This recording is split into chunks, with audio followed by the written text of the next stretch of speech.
Is Rey Contreras. I come from Cuban parents, first generation in Florida. I'd like to tell you a story about my case. I come from a good family, hardworking family. They pay their taxes. They've never filed for bankruptcy. They've never asked for any government assistance. The cleanest record you can think of. They were methodical in all their family planning. They created a will.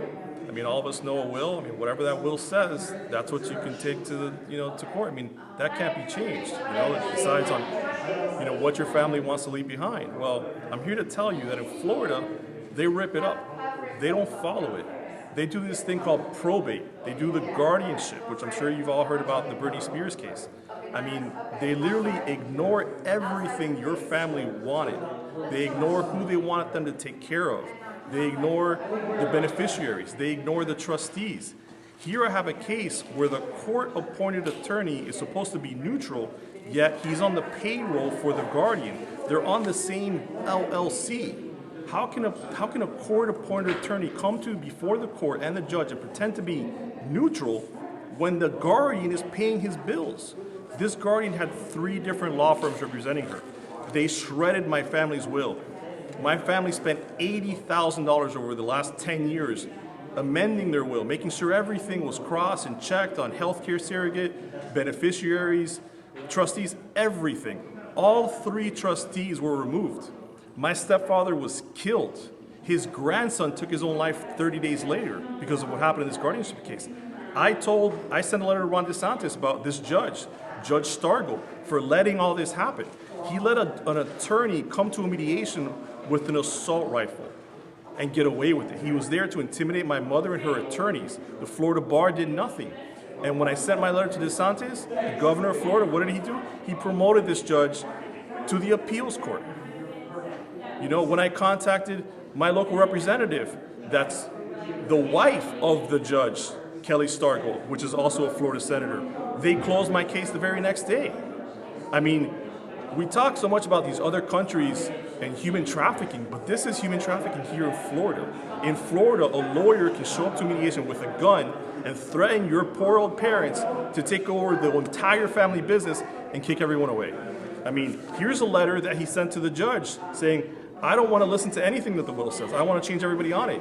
I want to be a permanent family lawyer, and I want to hire my friends. I want them to have a payroll for the rest of their life. And that's what the governor of Florida is allowing to happen. That's what the Judge Stargell is allowing to happen. And that's what our elected officials are letting us to happen. For us as Cubans to come here for a free country, how can we justify this? This isn't America. In Cuba, they take care of the elderly.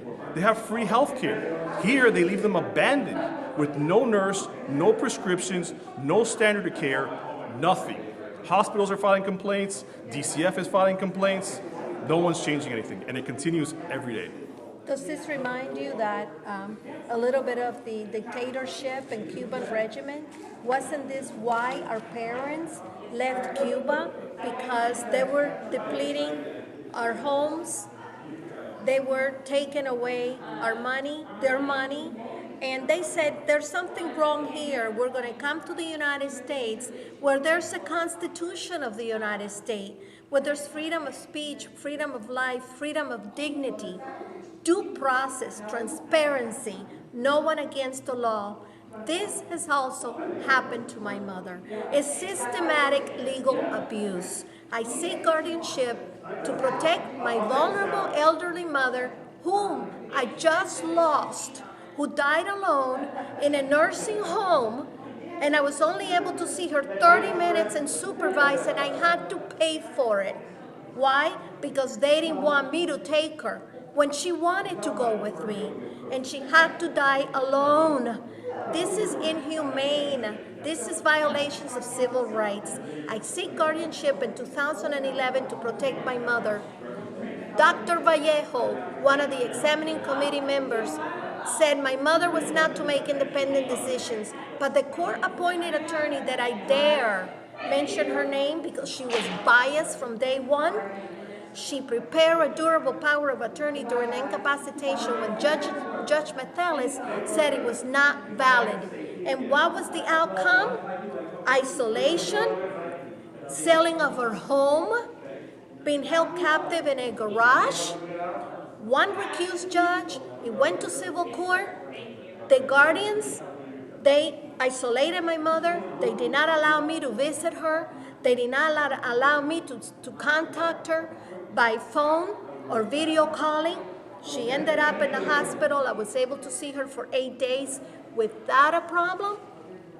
She was abused, she was neglected, she was unkempt hair, she was dehydrated, and all the other medical issues that I was not told. She ended up in a nursing home, and then that's when the judge said, oh, I'm going to punish you.